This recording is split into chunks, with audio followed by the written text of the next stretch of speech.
ایران کے بادشاہ نے اپنے بیٹے کو پڑھانے کے لیے ایک استاد صاحب کا بندوبست کیا۔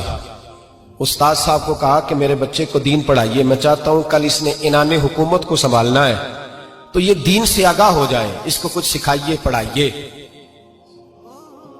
بہت نیک بزرگ بڑے درویش عالم پڑھانے لگے، اسباق مکمل ہو گئے، دین کے اسباق قرآن مجید پڑھایا، احادیث طیبہ کا درس دیا، اصول فقہ سے روشناس کرایا۔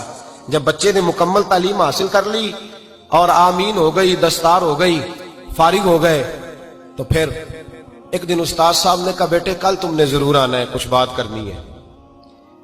شہزادہ گیا ملنے استاد صاحب سے، استاد صاحب نے کنڈی لگا لی، ہاتھ میں درہ پکڑ لیا، مار مار کے پورے وجود کو زخمی کر دیا، کوئی غلطی نہیں، کوئی بات نہیں، مارا۔ اب بچہ آیا آ کے بادشاہ سلامت سے کہا کہ ابا جی سمجھ نہیں آئی، بڑا مارا ہے استاد۔ تو سیانے تھے نا بادشاہ، یہاں تو قاری صاحب روز کٹہرے میں کھڑے ہوتے ہیں، مولوی صاحب آپ نے میرے بچے کو کیوں مارا ہے؟ آپ 8,000 کے مولوی ہیں، میرا کئی کروڑ کا بچہ ہے، سویرے بدل لیں گے، خبردار آپ نے بچے کو ہاتھ لگایا، اپنی حیثیت میں رہے معاذ۔ جو قومیں استادوں کو کٹہروں میں کھڑا کرتی ہیں وہ ترقی نہیں کر پاتی، جو استادوں کو کٹہروں میں روز کھڑا کرتے ہیں۔ کہا ابا جی بڑا مارا ہے، تو والد بڑے سمجھدار تھے، کہنے لگے بیٹا استاد باپ ہوتا ہے، وہ زیادتی نہیں کرتا، کوئی بات ہوگی، میں تیرے استاد کو کٹہرے میں نہیں بلاؤں گا۔ اماں سے بات کی، اماں کہنے لگی بیٹا میں تیرے باپ سے کیسے بات کروں، ڈر آتا۔ وقت گزر گیا، 22 سال بیت گئے، 22 سال گزر گئے، بادشاہ کا انتقال ہوا، شہزادہ تخت پہ بیٹھا، پہلا حکم یہ دیا کہ میرے استاد کو بلاؤ، پہلا حکم۔ استاد جی بوڑھے ہو گئے تھے، چھڑی کے اوپر ٹیک لگا کے آئے اور بھویں سفید ہو کے جھک گئی تھیں، یوں آنکھ کھول کے بڑی مشکل سے دیکھا، کہنے لگے شہزادے حکم ہو۔ کب میں شہزادہ نہیں، اب میں بادشاہ بن گیا ہوں۔ استاد جی 22 سال بیت گئے، آپ نے مارا تھا، پر وہ درد چونکہ زیادتی کی تھی، میرا قصور کوئی نہیں تھا، تو نہ میری روح سے درد گیا ہے نہ میرے جسم سے گیا ہے، میں بے اختیار تھا، پوچھ نہیں سکتا تھا، آج با اختیار ہوا ہوں۔ سب سے پہلے پہلا حکم آپ کو دیا، بلایا ہے، بتائے کیوں مارا تھا، کیوں مجھے مارا تھا، میری زیادتی بتائے۔ تو استاد بوڑھے استاد کی آنکھیں آنسوں سے بھر گئیں، کہنے لگے بیٹے بس آج کے دن کے لیے مارا تھا، یہ جو دن آ گیا نا میری زندگی میں اس لیے مارا تھا، یہ میں چاہتا تھا میری زندگی میں وقت ہے، آج کے بس میری مراد پوری ہو گئی۔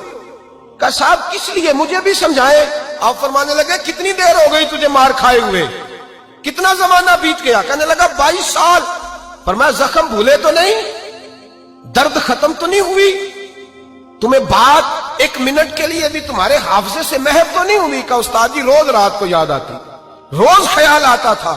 استاد کہنے لگے بھائی تو بے اختیار تھا، پوچھ نہیں سکا، 22 سال تجھے یاد رہا، مجھے پتا تھا تو ایک دن حکمران بنے گا، میں نے تجھے اس لیے مارا تھا کہ بیٹے یاد رکھنا، کسی پہ ظلم نہ کرنا، اگر تجھے 22 سال تک یاد رہا ہے تو جس پر تو ظلم کرے گا اسے بھی قیامت تک یاد رہے گا، اور یہ یاد رکھنا تو آج با اختیار ہوا تو تو نے مجھے بلا لیا ہے، قیامت کے دن غریب با اختیار ہو جائیں گے، مظلوم با اختیار ہو جائیں گے، وہ با اختیار ہوں گے، للہ الواحد القہار، رب کریم کی بارگاہ کے اندر ان کا اختیار ہوگا، اکیلے اللہ کی حکمرانی ہوگی، پھر وہ بلائیں گے بڑے بڑے کج کلاہ، دنیا میں جن کی پگڑیاں اونچی تھیں وہ سر جھکائے کھڑے ہوں گے، دنیا میں جو ڈکٹیٹر بنتے تھے ان کی پشتیں لال ہوں گی، ان کو غدار لکھا جائے گا، قیامت تک نہیں بھولے گا۔